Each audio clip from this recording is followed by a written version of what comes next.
ಶ್ರೀರಸ್ತು ಶುಭಮಸ್ತು ಶ್ರೀರಸ್ತು ಶುಭಮಸ್ತು. ಇವತ್ತು ನಮ್ಮ ಮನೇಲಿ ಹಬ್ಬದ ಅಡುಗೆ ಮಾಡೋಣ ಅಂತ. ಹಬ್ಬದ ಅಡುಗೆ? ಹಬ್ಬದ ಅಡುಗೆ ಯಾಕೆ? ಯಾಕೆ ಅಂದರೆ ನೀನು ಹೊಸದಾಗಿ ವ್ಯಾಪಾರ ಶುರು ಮಾಡಿದೀಯಲ್ಲ, ಅದೀಗ ಸ್ವಲ್ಪ ಕೈ ಹಿಡಿತಾ ಇದೆ.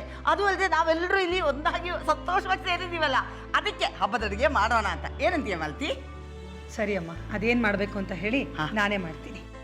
ಇರು ಒಂದು ನಿಮಿಷ. ನಿನಗೆ ಏನಿಷ್ಟ ಜಾನ್ವಿ?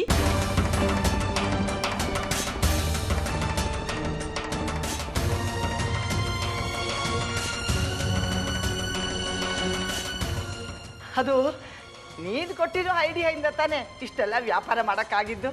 ಅದಕ್ಕೆ ನಿನಗಿಷ್ಟವಾದ ಏನಾದರೂ ಮಾಡೋಣ ಅಂತ. ನಿನಗೇನು ಅನ್ಸುತ್ತೋ ಅದು ಮಾಡಿ ಅಜ್ಜಿ. ಅದು ಎಲ್ರಿಗೂ ಇಷ್ಟ ಆಗ್ಬೇಕಷ್ಟೆ. ಅತ್ತೆ, ಹೆಸರುಬೇಳೆ ಪಾಯಸ ಮಾಡೋಣ, ಒಬ್ಬಟ್ಟು ಮಾಡೋಣ. ನೀವೇನು ಬೇಕಾದರೂ ಮಾಡ್ಕೊಳ್ಳಿ, ಆದರೆ ಮಾವಿನಕಾಯಿ ಚಟ್ನಿ ಹುಣಸೆ ತೊಕ್ಕು ಮಾಡಲೇಬೇಕು.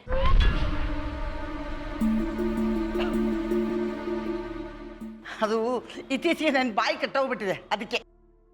ಮಾಡ್ತೀಯ ಮಾಲತಿ? ಅತ್ತೆ, ನಾವು ಬಂದ್ವಿ ಅಕ್ಕ. ನೀನು ಯಾವ ಕೆಲಸನೂ ಮಾಡಬಾರ್ದು, ಅಡುಗೆ ಎಲ್ಲ ನಾವು ಮಾಡ್ತೀವಿ, ನೀನು ಆರಾಮಾಗಿ ಕೂತಿರು.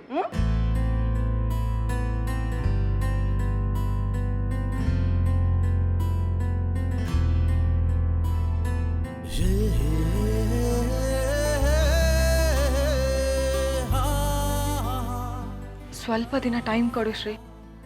ಈ ಸಂತೋಷದ ವಿಷಯನ ನಾನೇ ನಿನಗೆ ಹೇಳ್ತೀನಿ.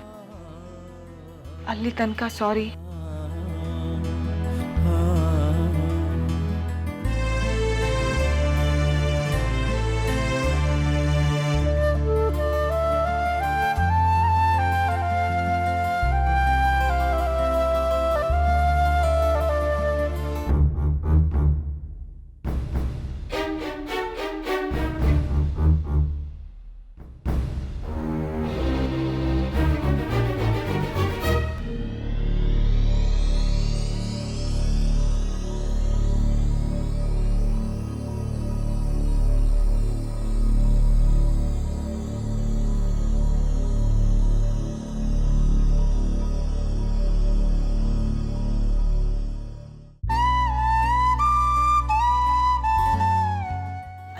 ನಾ ಹಾಲು ಕುಡಿಯಲ್ಲ ಇಷ್ಟೊತ್ತಿನಲ್ಲಿ. ಆಗೋಮ್ಮ, ಹಾಲು ಕುಡಿಯಮ್ಮ. ಯಾವಾಗಾದ್ರೂ ನಿದ್ದೆ ಮಾಡುವಾಗ ಮಾತ್ರ ಹಾಲು ಕುಡಿಯೋದಜ್ಜಿ, ನಂಗೆ ಬೇಡ. ಇದರಲ್ಲಿ ಕೇಸರಿ ಹಾಕಿದಿ. ದಿನ ಕುಡಿತಿದ್ರೆ ಹುಟ್ಟೋ ಮಗು ಹುಣ್ಣಿಮೆ ಚಂದ್ರನ ಥರ ಬೆಳ್ಳಗೆ ಹುಟ್ತಾರೆ. ಕುಡಿಯಮ್ಮ, ಕುಡಿ.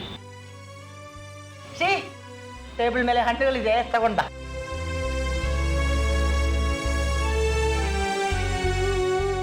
ಕಟ್ ಮಾಡಿಸ್ಕೊಡು.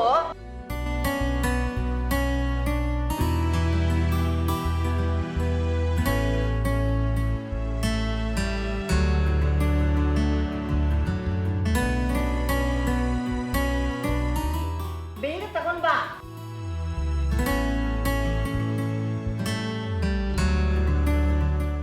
ಅವಳನ್ನ ಪಕ್ಕದಲ್ಲಿ ಕೂರಿಸ್ಕೊಂಡು ನಾನೊಬ್ಳೆ ತಿಂದ್ರೆ ಹೇಗೆ ಚೆನ್ನಾಗಿರುತ್ತ? ಅದು ಮೊದಲು ಅವಳಿಗೆ ಕೊಡು. ಕೊಡು.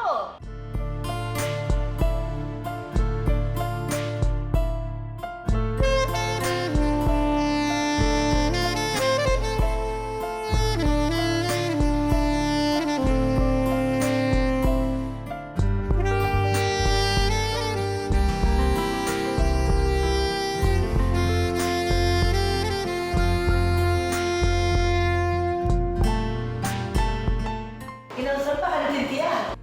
ಸಾಕಜ್ಜಿ, ಹೊಟ್ಟೆ ತುಂಬಿದೆ. ಇಷ್ಟಕ್ಕೆ ಹೊಟ್ಟೆ ತುಂಬಿತು ಅಂದ್ರೆ ಹೇಗೆ? ಇನ್ನು ಹಬ್ಬದ ಅಡುಗೆನ ನೀನು ಖಾಲಿ ಮಾಡಬೇಕು.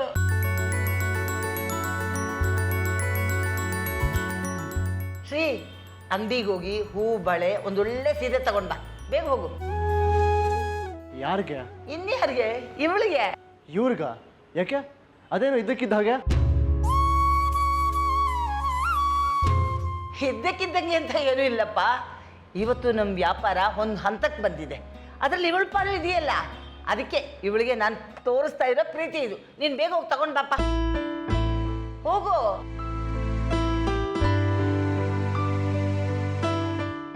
ಹಾಲು ಕುಡಿಮ್ಮ. ಏನಮ್ಮ ಸೊಸೆ ಉಪಚಾರ ಜೋರಾಗೆ ನಡೀತಾ ಇದೆ? ಸೊಸೆಗೆ ಮಾಡಿದೆ ಇನ್ನು ಯಾರಿಗೆ ಮಾಡಲಿ ಮಾಲ್ತಿ? ಹಂಗೆ ನೋಡಿದರೆ ನಾನು ಇಷ್ಟು ದಿನ ಇವಳನ್ನ ಸರಿಯಾಗಿ ಗಮನಿಸ್ತಾನೇ ಇರಲಿಲ್ಲ. ಬರೀ ಇವಳ ಕೈಯಲ್ಲಿ ನನ್ನ ಸೇವೆ ಮಾಡಿಸ್ಕೊಂಡಿದ್ದೇ ಆಯಿತು.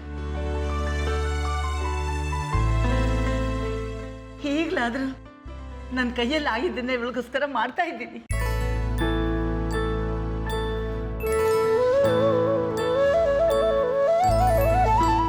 ಮೊದಲು ಬಾಯಿ ಸಿಹಿ ಮಾಡ್ಕೊ ತಿನ್ನು.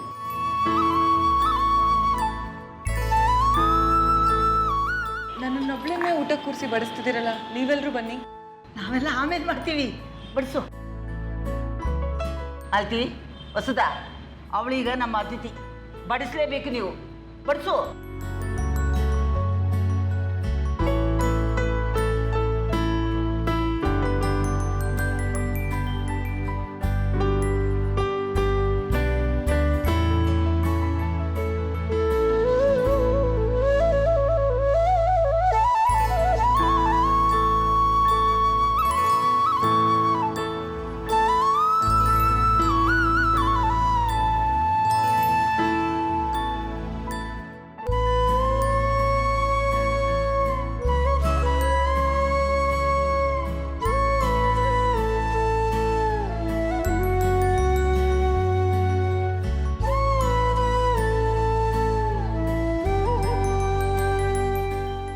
ಶ್ರೀ ಬಂದ್ಬಿಟ್ಯಾ? ಎಲ್ಲ ತಂದಿದ್ಯಾ ತಾನೇ? ತಗೋ, ಮಾವಿನಕಾಯಿ ಚಟ್ನಿ ಜಾನ್ವಿಗೆ ಬಡಿಸು.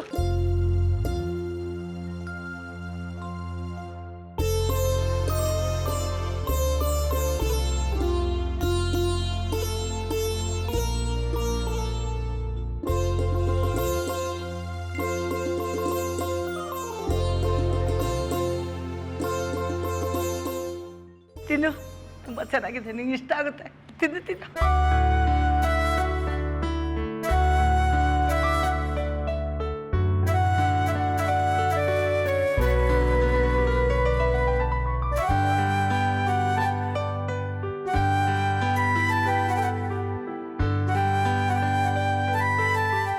ಅಜ್ಜಿ, ನಾ ಬರ್ತೀನಿ.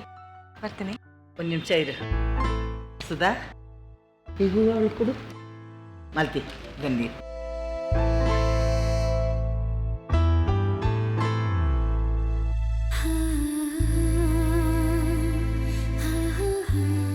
ಆಶೀರ್ವಾದ ಮಾಡಿ.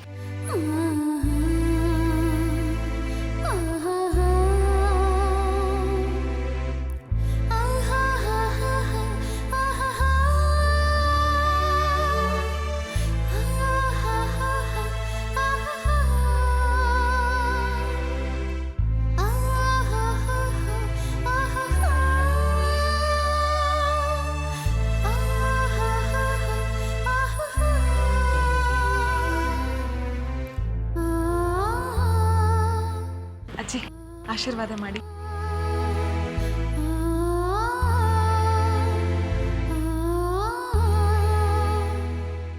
ಬರ್ತೀನಿ ಶ್ರೀ. ನಾನು ಬಿಟ್ಟು ಬರ್ತೀನಿ. ಬೇಡ, ನಾನೇ ಬಿಟ್ಟು ಬರ್ತೀನಿ. ಅಮ್ಮ, ಅವ್ರ ಮನೇಲಿ ಅಷ್ಟೊಂದು ಅವಮಾನ ಸಹಿಸ್ಕೊಂಡಿದ್ದು ಸಾಲದ ನಿಮಗೆ? ನೋವು ಕೊಟ್ಟ ಮನೆಯವರೇ ನಮಗೆ ಇಂಥ ಸೊಸೆಯನ್ನು ಕೊಟ್ಟಿದ್ದಾರೆ. ನಾನು ಅಲ್ಲಿ ಹೋಗೋದ್ರಲ್ಲಿ ಏನು ಅವಮಾನ ಇಲ್ಲ. ಅವಮಾನ ಅನಿಸಿದ್ರು ನಾನು ನಮ್ಮನೆ ಸೊಸೆಗೋಸ್ಕರ ಹೋಗೇ ಹೋಗ್ತೀನಿ. ಬಾಜನ್.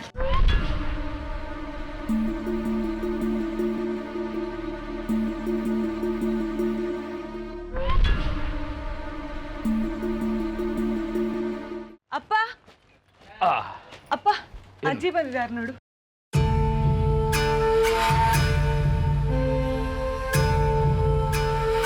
ನಮಸ್ಕಾರಮ್ಮ.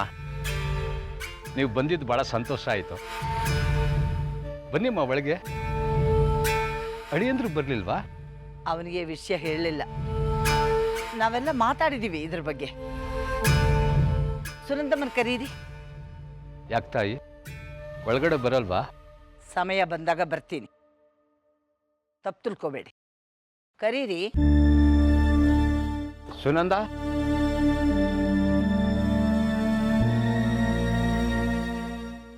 ಏನ್ರಿ ಕರೆದಿದ್ದು? ಯಾಕೆ? ನಾನು ನೋಡಿ ಭಯ ಆಗ್ತಿದೀಯಾ? ಈ ಭಯ ಆ ನೀಚ ಕೆಲಸ ಮಾಡುವಾಗ ಇರಬೇಕಿತ್ತು.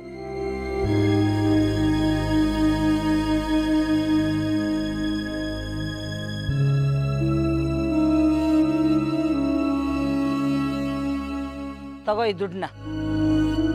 ನನ್ನ ಸೊಸೆನ ಆರೈಕೆ ಮಾಡಲಿ ಅಂತ ಕೊಡ್ತಾ ಇರೋ ದುಡ್ಡಲ್ಲ ಇದು. ಅವಳು ತಾಯಿ ಆಗೋ ಸಂದರ್ಭ ಬಂದರೆ, ಅವಳು ಕೆಲಸ ಬಿಟ್ಟರೆ ಅವಳ ಸಂಪಾದನೆ ಎಲ್ಲಿ ನಿಂತೋಗುತ್ತೆ, ನಿಮ್ಮ ಸಂಸಾರದ ತಾಪತ್ರಯ ಜಾಸ್ತಿ ಆಗುತ್ತೆ ಅನ್ನೋ ಭಯಕ್ಕೆ ಅಲ್ವಾ ಅವಳು ಹೊಟ್ಟೆಲಿರೋ ಮಗುನ ನೀನು ಕೊಲ್ಲಕ್ಕೆ ನೋಡಿದ್ದು?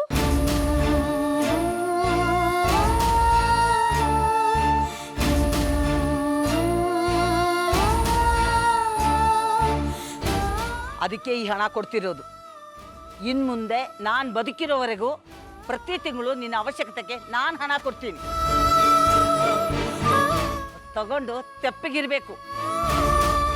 ಅದು ಬಿಟ್ಟು ಇಂಥ ಚಿಲ್ಲರೆ ಕೆಲಸ ಏನಾದರೂ ಮಾಡೋಕ್ಕೆ ಪ್ರಯತ್ನ ಪಟ್ಟರೆ ನನ್ನ ಇನ್ನೊಂದು ಮುಖ ನೀನು ನೋಡಬೇಕಾಗುತ್ತೆ. ಒಂದಷ್ಟು ದಿನ ನಮಗೆ ನಿನ್ನ ಮನೆಯಲ್ಲಿ ಆಶ್ರಯ ಕೊಟ್ಟಿದೆಯಲ್ಲ ಅಂತ ನಾನು ಮರ್ಯಾದೆಯಿಂದ ನಡ್ಕೊಂಡಿದ್ದೀನಿ. ಆದರೆ ನನ್ನ ವಂಶದ ಕುಡಿ ವಿಷಯದಲ್ಲಿ ನೀನೇನಾದರೂ ಆಟ ಆಡಿದ್ರೆ ಜೀವನ ಪೂರ್ತಿ ಜೈಲಲ್ಲಿ ಕೊಳೆಯೋ ಥರ ಮಾಡಿಬಿಡ್ತೀನಿ. ಹುಷಾರ್. ತಪ್ಪಾಯ್ತು. ಏನೋ ಬುದ್ಧಿಗೆ ಮಂಕ ಓದ್ಬಿಟ್ಟಿತ್ತು, ಅದಕ್ಕೆ ಹಾಗೆ ಮಾಡಿದೆ. ಇನ್ನೊಂದ್ಸಲ ಹಾಗೆಲ್ಲ ಆಗೋದಿಲ್ಲ. ದಯವಿಟ್ಟು ನನ್ನ ಕ್ಷಮಿಸ್ಬಿಡಿ. ಕೊಟ್ಟ ಮಾತಿನಂತೆ ನಡ್ಕೋಬೇಕು. ತಗೋ.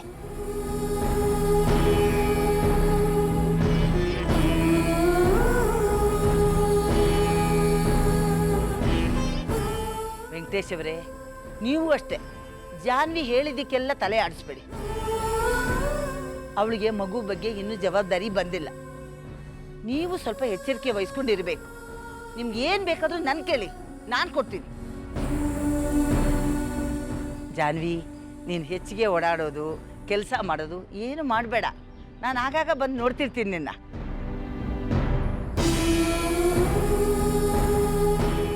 ನಾನು ಬರ್ತೀನಿ.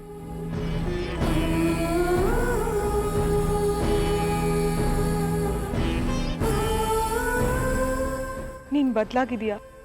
ನನ್ನ ಬಗ್ಗೆ ತುಂಬ ಕಾಳಜಿ ತಗೋತಿರೋದು ನೋಡಿ ನಿನ್ನೆ ನಾನು ನನ್ನ ತಾಯಿ ಸ್ಥಾನದಲ್ಲಿ ಇಟ್ಕೊಂಡಿದ್ದೆ. ಆದರೆ ನೀನು ದುಡ್ಡಿಗೋಸ್ಕರ ನನ್ನ ಮಗುನೇ ಕೊಲ್ಲಕ್ಕೆ ಬಂದಿಯಲ್ಲಮ್ಮ. ಯಾಕಮ್ಮ ಇಷ್ಟೊಂದು ಕೆಟ್ಟತನ ತುಂಬಿಕೊಂಡಿದೀಯಾ? ಇಂಥ ಕೆಲಸ ಮಾಡೋ ಬದಲು ನನ್ನ ಹತ್ರ ದುಡ್ಡಿನ ವಿಷಯ ಹೇಳ್ಕೊಬೋದಿತ್ತಲ್ವಾ? ದುಡ್ಡೇ ಇಂಪಾರ್ಟೆಂಟ್ ಆಗಿದ್ರೆ ನನ್ನ ಕೆಲಸ ಬಿಡೋಂಥ ಸಂದರ್ಭ ಬಂದರೂ ದುಡ್ಡು ಸಾಲ ಮಾಡಿದ್ರೂ ತಂದು ಕೊಡ್ತೀನಿ. ಆದರೆ ಇನ್ಯಾವತ್ತೂ ಇಂಥ ಕೆಲಸ ಮಾಡೋಕ್ಕೆ ಹೋಗಬೇಡಿ please.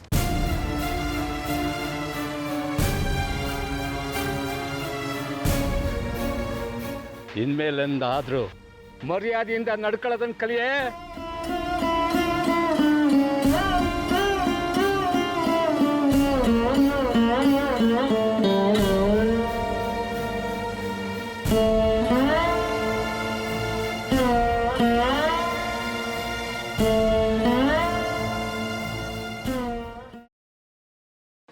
Srinidhi food product sambar ಪುಡಿ ಕೂಡ ಒಂದಷ್ಟು. ಖಾಲಿ ಆಗ್ಬಿಡಿ, ಸ್ಟಾಕ್ ಇವಾಗ ಸರ್, ಸ್ಟಾಕ್ ಖಾಲಿ ಆಗ್ಬಿಟ್ಟಿದೆ. ಬೇಕಿತ್ತಲ್ಲ ಸರ್. ಅನ್ನಪೂರ್ಣ ಫುಡ್ ಪ್ರಾಡಕ್ಟ್ ಇದೆ, ಬೇಕಾ? ಅದು ಚೆನ್ನಾಗೇ ಇರಲ್ಲ, ಬೇಡ ಸರ್, ಅದು ಬೇಡ. ಬೇರೆ ಯಾವ್ದು ಬೇಕಾ ಸರ್? ಬೇರೆ ಯಾವುದೋ ಬೇಡ ಸರ್, ಅದೇ ಬೇಕು. ಬೇರೆ ಅಂಗಡಿಲಿ ನೋಡ್ತೀನಿ ಬಿಡಿ. ಸರ್ ಸರ್ ಬನ್ನಿ ಸರ್. ಸರ್ ಸರ್ ನಮಸ್ತೆ. ನಾನು ಶ್ರೀನಿಧಿ ಫುಡ್ ಪ್ರಾಡಕ್ಟ್ಸಿಂದ ಮಸಾಲೆ ಪುಡಿ ತಂದು ಕೊಟ್ಟಿದ್ನಲ್ಲ, ಶ್ರೀನಿಧಿ. ಸದ್ಯ ಬಂದ್ರಲ್ಲ ಸರ್, ನಿಮ್ಮ ಪ್ರಾಡಕ್ಟ್ ತುಂಬ ಬೇಡಿಕೆ ಇದೆ ಸರ್. ಕಸ್ಟಮರ್ ಬಂದು ನಿಮ್ಮ ಪ್ರಾಡಕ್ಟ್ ಬೇಕು ಬೇಕು ಅಂತ ಕೇಳ್ತಾರೆ ಸರ್. ನೋಡ್ತಿದ್ದೆ ಇಷ್ಟೊತ್ತು. ಸರ್ ಅರ್ಜೆಂಟಾಗಿ ಸಾರಿನ ಪುಡಿ, ಹುಳಿ ಪುಡಿ 500 ರೂಪಾಯಿ ಕೊಡಿ ಸರ್. ಅಯ್ಯೋ ಸರ್, ಅಷ್ಟೊಂದಿಲ್ಲ, ಒಂದು 50 ಇದೆ. ಸದ್ಯಕ್ಕೆ ಇದನ್ನ ಇಟ್ಕೊಂಡಿರಿ, ಮಿಕ್ಕಿದ ಆಮೇಲೆ ತಂದು ಕೊಡ್ತೀನಿ. ಸರ್ ಮೊನ್ನೆದು ಅಮೌಂಟು ಬಾಕಿ ಇತ್ತು. ಹಾಂ ಸರ್, నేను ಮೊನ್ನೆದು ಕೊಡ್ತೀನಿ, ಇವತ್ತಿಂದು ಕೊಡ್ತೀನಿ. ಒಂದು 2000 ಅಡ್ವಾನ್ಸ್ ಕೊಡ್ತೀನಿ, ತಗೊಳ್ಳಿ.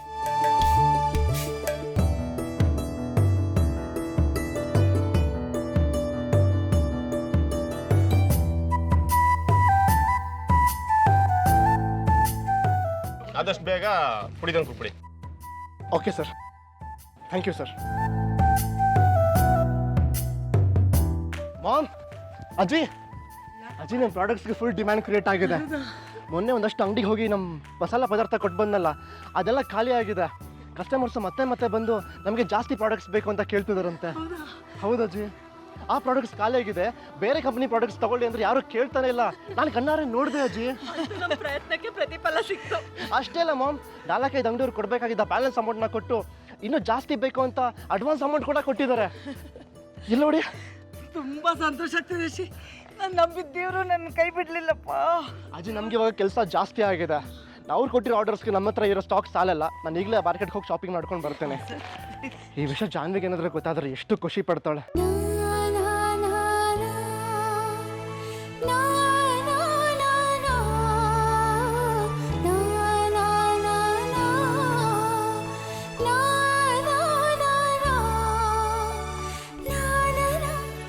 ಮಾರ್ಕೆಟಿಂದ ಏನು ತರಬೇಕು ಅಂತ ಲಿಸ್ಟ್ ಮಾಡಿ.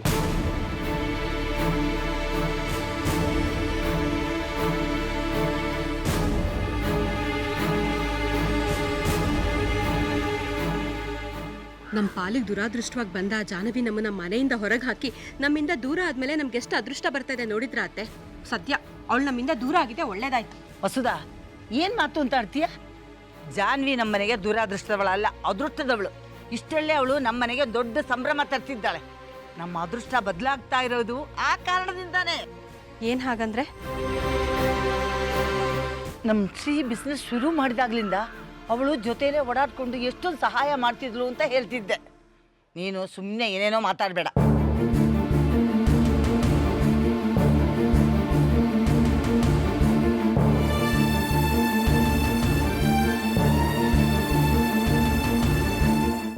ಅಜ್ಜಿ, ನಾನು ಹೇಳಿಲ್ವಾ ನಿಮಗೆ, ಶ್ರೀ ತುಂಬಾ ಎತ್ತರಕ್ಕೆ ಬೆಳಿತಾನೆ. ಅನ್ನಪೂರ್ಣ ಫುಡ್ ಪ್ರಾಡಕ್ಟ್ಸ್ ಎಷ್ಟು ಹೆಸರು ಮಾಡ್ತೋ ಅದಕ್ಕಿಂತ ಜಾಸ್ತಿ ಹೆಸರು ಈ ಕಂಪ್ನಿ ಮಾಡುತ್ತೆ ನೋಡಿ. ನಾನು ಆವತ್ತೇ ಹೇಳಲಿಲ್ವಾ, ಶ್ರೀ ಹುಟ್ಟಿದ ಮೇಲೇ ನಮಗೆ ಅದೃಷ್ಟ ಬಂದಿದ್ದು ಅಂತ. ಈಗ ಅವನ ಮಗು ನಮಗೆ ಅದೃಷ್ಟ ತರ್ತಿದೆ. ಇನ್ನು ಅದು ಈ ಭೂಮಿ ಮೇಲೆ ಬಂದರೆ ಏನೇನು ಅದೃಷ್ಟ ತರುತ್ತೋ. ಒಟ್ಟಿನಲ್ಲಿ ಇದ್ರ ಶ್ರೇಯಸ್ಸೆಲ್ಲ ನಿನಗೆ ಸೇರ್ಬೇಕು ಜಾನ್ವಿ. ಹುಟ್ಟಾನೆ ಅಮ್ಮನ ಕಳ್ಕೊಂಡೆ, ಎಲ್ಲರ ದೃಷ್ಟಿಯಲ್ಲೂ ಅನಿಷ್ಟ ಅನ್ನಿಸ್ಕೊಂಡೆ. ಶ್ರೀ ನಮ್ಮ ಮದುವೆ ಆಗಿ ನಿಮ್ಮನೆಗೆ ಬಂದು ನಿಮ್ಮನೆ ಒಡೆಯೋಕೆ ಕಾರಣ ಅಂತ ಅಪವಾದ ಹೊತ್ಕೊಂಡೆ. ಮತ್ತೆ ಶ್ರೀ ಬೆಳಿಬೇಕು ಅಂತ ನಿಷ್ಠೂರವಾಗಿ ಮಾತಾಡಿ ಗಂಡನ್ನ ದೂರ ಮಾಡ್ಕೊಂಡೆ. ಇವತ್ತು ಇಂಥ ಪಾಪಿ ಹೊಟ್ಟೆಲಿ ಹುಟ್ಟಿರೋ ಮಗು ಅದೃಷ್ಟವಂತ ಮಗು ಅಂತ ಕೇಳಕ್ಕೆ ಎಷ್ಟು ಖುಷಿ ಆಗುತ್ತೆ ಗೊತ್ತಾ ಅಜ್ಜಿ? ನೀವೆಲ್ಲ ಇಟ್ಟಿರೋ ನಂಬಿಕೆನ ನನಗೆ ಹುಟ್ಟೋ ಮಗು ಹುಸಿ ಮಾಡದೇ ಇದ್ರೆ ಅಷ್ಟೇ ಸಾಕು. ನಿನ್ನ ಬಗ್ಗೆ ಯಾರೇ ಏನೇ ಹೇಳಿದ್ರು, ನಮ್ಮ ಪಾಲಿಗೆ ನೀನು, ಶ್ರೀ, ನಿಮ್ಮ ಮಗು ಎಲ್ಲ ನಮಗೆ ಅದೃಷ್ಟ ತರೋರೆ. ಆದರೆ ಇಂಥ ಸಮಯದಲ್ಲಿ ನಿನ್ನ ಮಗುನ ಜೊತೇಲಿ ಇಟ್ಕೊಂಡು ಆರೈಕೆ ಮಾಡೋಕ್ಕಾಗ್ತಿಲ್ವಲ್ಲ ಅಂತ ಸಂಕಟ ಆಗ್ತಿದೆ ಜಾನ್ವಿ. ಅದು ಅಲ್ಲದೆ ಶ್ರೀ ತನ್ನ ತಂದೆ ಆಗ್ತೀನಿ ಅನ್ನೋ ಸಂತೋಷ ಸುದ್ದಿನೇ ಹೇಳಕ್ಕೂ ಆಗ್ತಿಲ್ಲ. ಇದು ಸರಿ ಇಲ್ಲ. ನಾನು ಅವನಿಗೆ ಹೇಳ್ಬಿಡ್ತೀನಿ ಜಾನ್ವಿ. ಅಜ್ಜಿ, ನಾ ಹೇಳೋವರೆಗೂ ಈ ವಿಷಯನ ಶ್ರೀ ಹತ್ರ ಹೇಳಲ್ಲ ಅಂತ ಆಣೆ ಮಾಡಿದ್ರಿ, ಮರ್ತು ಬಿಟ್ರಾ? ನೀನು ನನ್ನ ಮಾತಲ್ಲಿ ಕಟ್ಟಾಕ್ಬಿಟ್ಟಿದೀಯ. ಶ್ರೀ ಮುಖ ನೋಡಿದಾಗೆಲ್ಲ ನನಗೆ ಈ ವಿಷಯ ಹೇಳಬೇಕು ಅಂತ ಅನಿಸುತ್ತೆ. ಯಾವಾಗ ನಿನ್ನ ಮಾತೆಲ್ಲ ಮರೆತು ನಾನು ಹೇಳ್ಬಿಡ್ತೀನಿ ಅಂತ ನನಗೆ ಭಯ ಆಗ್ತಿದೆ ಜಾನ್ವಿ. ಅಜ್ಜಿ, ಈ ವಿಷಯ ನಾನೇ ಶ್ರೀಗೆ ಹೇಳಬೇಕು. ಅವ್ರ ತಂದೆ ಆಗ್ತಿರೋ ವಿಷಯ ಅವ್ರಿಗೆ ಗೊತ್ತಾದಾಗ ಅವ್ರ ಮುಖದಲ್ಲಿ ಕಾಣೋ ಸಂತೋಷನ ನಾನು ಕಣ್ಣಾರೆ ನೋಡಬೇಕು. ಇದಕ್ಕೆ ನೀವು ಅವಕಾಶ ಮಾಡಿಕೊಡಿ ಪ್ಲೀಸ್. ಅದಕ್ಕೆ ನನ್ನ ಪರ್ಮಿಷನ್ ಎಲ್ಲ ಬೇಕಾಗಿಲ್ಲ ಜಾನ್ವಿ. ಆದಷ್ಟು ಬೇಗ ಈ ವಿಷಯ ನೀನು ಅವನಿಗೆ ಹೇಳ್ಬಿಡು. ಖಂಡಿತ ಅಜ್ಜಿ, ನಾನು ಅದೇ ದಿನಕ್ಕೋಸ್ಕರ ಕಾಯ್ತಾ ಇದ್ದೀನಿ. ಆ ದಿನ ಸದ್ಯದಲ್ಲೇ ಬರುತ್ತೆ. ಆಯ್ತಮ್ಮ, ನೀನು ರಸ್ತಾಗ, ನಾನು ಆಮೇಲೆ ಫೋನ್ ಮಾಡ್ತೀನಿ. ಸರಿ ಅಜ್ಜಿ.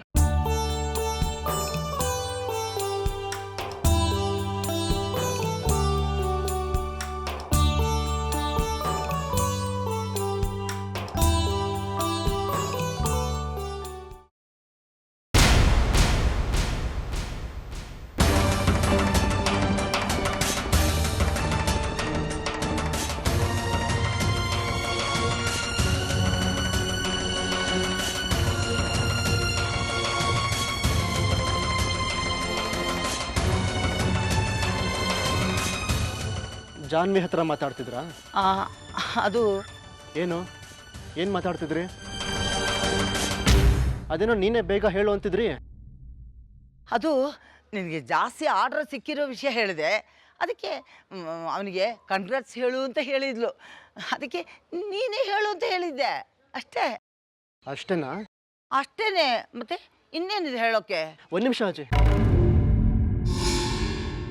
ಜಾನ್ವಿ ಯಾಕೋ ಇತ್ತೀಚೆಗೆ ತುಂಬಾ ವೀಕ್ ಆಗ್ತಿದ್ದಾಳೆ. ಯಾಕೆ ಅಂತ ಕೇಳಿದ್ರೆ ತುಂಬ ಸುಸ್ತು, ಅದಕ್ಕೆ ತಲೆನೋವು ಬರ್ತಿದೆ ಅಂತ ಹೇಳ್ತಾಳೆ. ಅವಳಿಗೆ ಮುಂಚೆ ಯಾವತ್ತೂ ಹೀಗಾಗಿರಲಿಲ್ಲ ಅಜಯ್.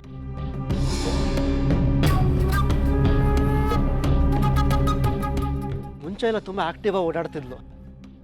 ನನಗೇನು ಅನಿಸುತ್ತೆ ಅವಳು ನಮ್ಮಿಂದ ಏನೋ ಮುಚ್ಚಿಡ್ತಿದ್ದಾಳೆ ಅಂತ. ನಾನು ಅವಳನ್ನ ಫೋರ್ಸ್ ಮಾಡಿ ಏನು ಅಂತ ವಿಚಾರಿಸೋದಕ್ಕಾಗಲ್ಲ. ಅದಕ್ಕೆ ನೀವೇ ಏನಾಗಿದೆ ಅಂತ ವಿಚಾರಿಸ್ತೀರಾ? ಹಾಗೇನಾದರೂ ಇದ್ದಿದ್ರೆ ಅವಳು ನನ್ನ ಹತ್ರ ಹೇಳ್ದೆ ಎತ್ತಿರ್ಲಿಲ್ಲ. ನೀನು ಸುಮ್ಮನೆ ಗಾಬರಿ ಪಡ್ಕೋಬೇಡ. ಆದರೂ ನನಗೆ ಸಮಾಧಾನ ಆಗ್ತಿಲ್ಲ ಅಜಯ್. ಅವಳು ಸರಿಯಾಗಿ ಆಸ್ಪತ್ರೆಗೆ ಹೋಗ್ತಿದ್ದಾಳೋ ಇಲ್ವೋ? ಏನಾದರೂ ದುಡ್ಡಿನ ಅವಶ್ಯಕತೆ ಇದ್ದರೆ ನನ್ನ ಕೇಳಕ್ಕೆ ಹೇಳಿ. ನನ್ನನ್ನು ಅಷ್ಟೊಂದು ಕಟ್ಟುಕಲ್ಲ. ಎಂಥ ಮಾತು ಅಂತ ಆಡ್ತೀಯ ಶ್ರೀ. ಅವಳು ಯಾವತ್ತೂ ನಿನ್ನ ಬಗ್ಗೆ ಆ ಥರ ಎಲ್ಲ ಯೋಚನೆ ಮಾಡಲ್ಲ. ಏನೋ ಕೆಟ್ಟಗಳಿಗೆ ಹೀಗೆಲ್ಲ ಆಗ್ಬಿಡ್ತು. ಖಂಡಿತ ಒಳ್ಳೆ ದಿನ ಬರುತ್ತೆ. ನಮ್ಮ ಜಾನ್ವಿಗೆ ಯಾವ ತೊಂದರೆನೂ ಆಗಲ್ಲ. ಅವಳು ಮತ್ತೆ ಬಂದು ನಿನ್ನ ಹೆಂಡತಿಯಾಗಿ ಬದುಕ್ತಾಳೆ. ನಂಬಿಕೆ ಇಡು ಶ್ರೀ.